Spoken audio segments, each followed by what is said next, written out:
Hola, amor! Sabi nga nila, save the planet. Kaya naman, samahan nyo kami magtapon ng tama. Nagtatapon kasi tayo ngayon. Aba. Ito yung tamang place kung saan nyo dapat i-deposit ang mga basura na hindi nyo pwedeng itapon sa usual na basurahan. Y todo lo que es la ropa, detrás del contenedor. Las de este edificio, contenedor na Sí, lo verás. Siyempre, pagpasok pa lang dyan, tinatanong na kayo kung anong meron kayo at kung anong gusto nyong itapon. Para masabi nila sa inyo kung saan nyo dapat itapon. O diba, hindi lang kami nagtatapon dyan. Actually, there are 130 places like this in Barcelona. You can go by car or public transportation. Yung mga damit naman lang dyan ay dinodonate nila. Nalalagay mo dito yung bag. Adios. Kaya nung damit yun? Dahil wala kang magkabit doon. O diba, kung sa Pilipinas yan, inayos na nila yan instead na itapon. Mga printer, tinatapon.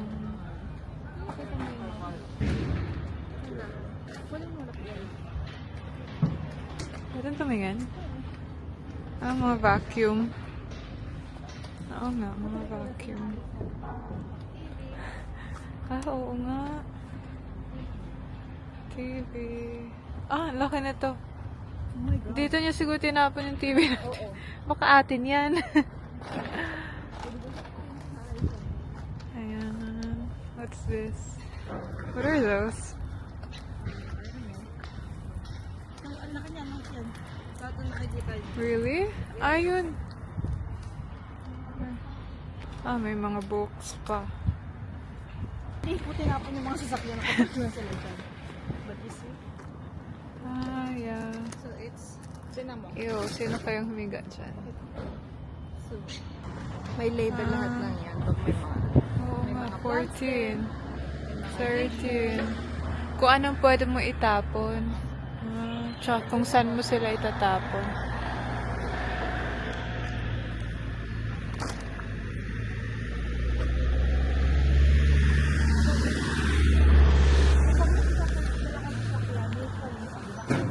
bago ka pumasok, kikilo mo.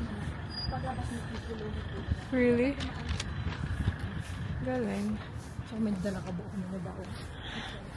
Asi. Galing.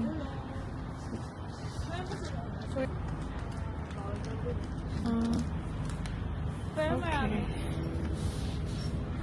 Asan? Ano ka pera? Yeah. Capsules mo? Galing. Diba, pati capsules ng kape nire-recycle din nila. Let's go.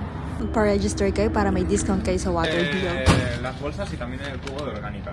Marrón pequeñito. No, tenemos ¿Sí? en casa. ¿Solo las bolsas? Sí, solo las bolsas. Ang bait naman nila dito. Libre lahat lang Muy yan. bien, gracias. Gracias, adios. Kaya huwag niyo itapon kung saan yung use oil. Gumamit kayo niyan.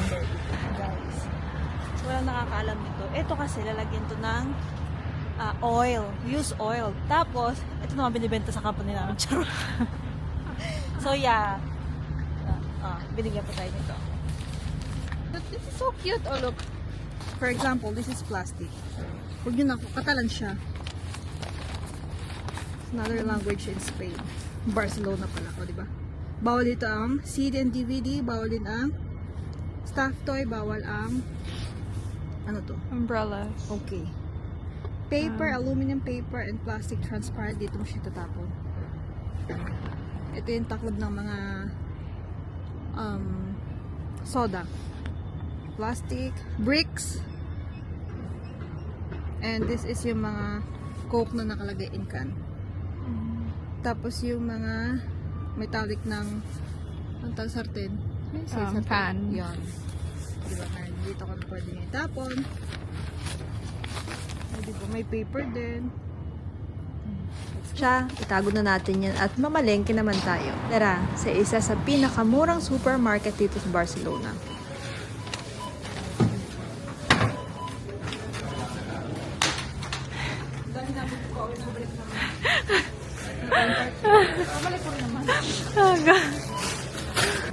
Cook food na yan, ready to eat.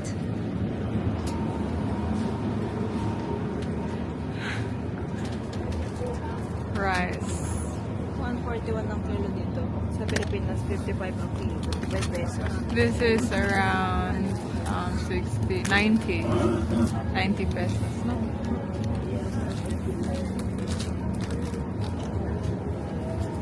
We're trying to make it a habit na yung kailangan lang yung binibili namin because normally we end up buying things that we don't need. Alam ko na kung paano siya magiging habit natin. Ano?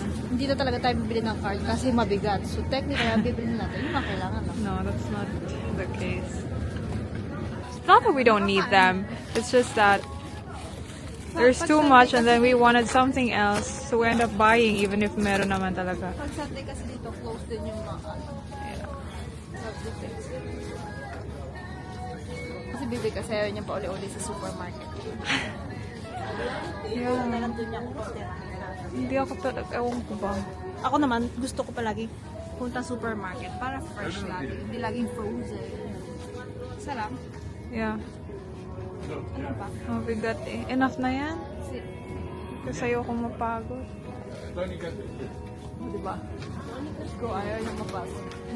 Yung gulay. Yeah, can you make that for me? Yung squash? Bili ka na lang nun. Tomorrow. Yeah.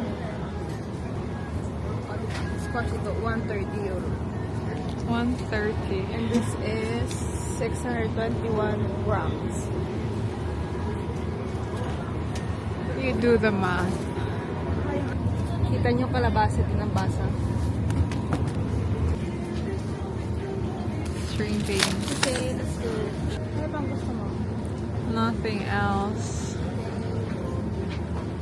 Talaga ako pwede na matagal sa labas kasi nai-stress ako pag madaming tao. Potato ba ako? Tapos yung laging naikot-ikot, nasa-stress ako. Kaya dapat sa akin iniiwan sa bahay. Yeah, mas na-stress ako pagkasama. Pag ako ganito lang ako. Para ako nagkakaan. Ang tawag sa ganun, yung hindi ka pwede sa madaming tao. Hindi ka pwede sa malaking crowd. Pag ganun, nasa stress na ako.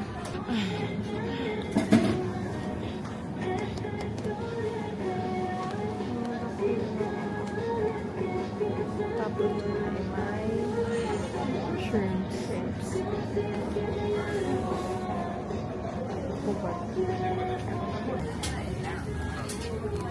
Papaya.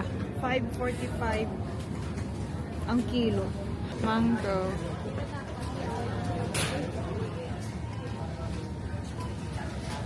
Yung totoo, pag kinumpare nyo talaga yung price dito at sa Pilipinas, mas mahal talaga siyang tingnan. Pero pagdating naman dito sa Barcelona, affordable naman siya. Hi. So, ito na nga yung anak na pamilya natin. Siyempre, hindi mawawala ang rice.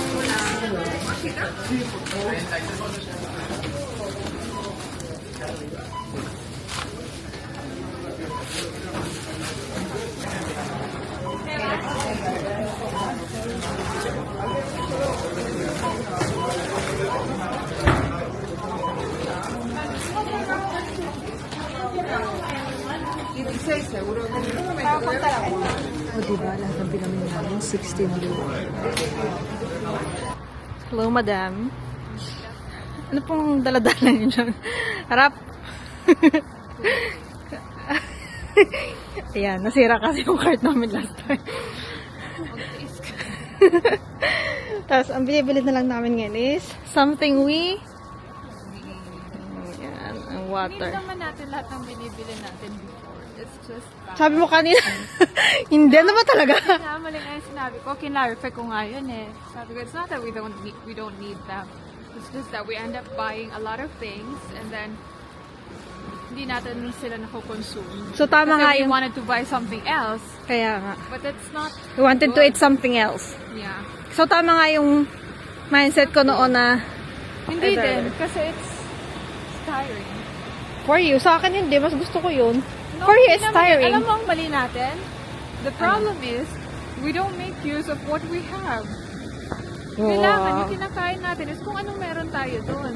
We have food. We have a lot of food. Pero Tapos, we think about something else. We crave about something else. It's not a nice habit. so wala po akong dala today, siya lang may dala. Siyempre, charot lang yun. Bawal dito ang mag-burp. Hindi naman bawal. Bawal mag-burp in public or yung sa harap ng mga tao. Kaya, so bawal mag-burp. Kasi it's like, bawal na kung may sabing bawal eh. Nagkaaway na kami. O, hindi kasi kahit may kanya-kanya point of view. What do you mean by bawal? It's prohibited. It's not allowed. Oh, ano ba yung ano? You're talking about, it's very general to say na bawal mag-burp. Oh, ano nga yan? It's not bawal mag-burp. Oh. It's about bawal mag-burp when you're in public places. Pag sinabi mong bawal mag-burp, it's like saying, bawal talaga tayong mag-burp. Di ba? Paano ako mananalo sa kanya? Hindi talaga ako pag nagganyan siya, hindi na ako nagsasalita kasi, ay, hindi naman nananalo. Di ba? Lagi ang ganyan. Oh. Lagi kasi siyang may pinaglalaban. Barcelona. Pag naging abogado ako dito. Para ako laging nasa nasa dito?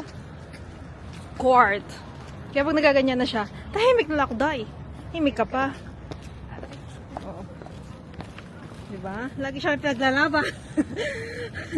Lagi siya may sasabihin. Hindi lang tumahimik. Oh, that's point of view, baby. Oh, yun yung point of view niya. So, hindi ka talaga magkatutugma. Kita niyo, oh. Tuwan-tuwa eh, oh. Oh. Wala, laki nung ibon. Oh my God. Nadala ko pala siya.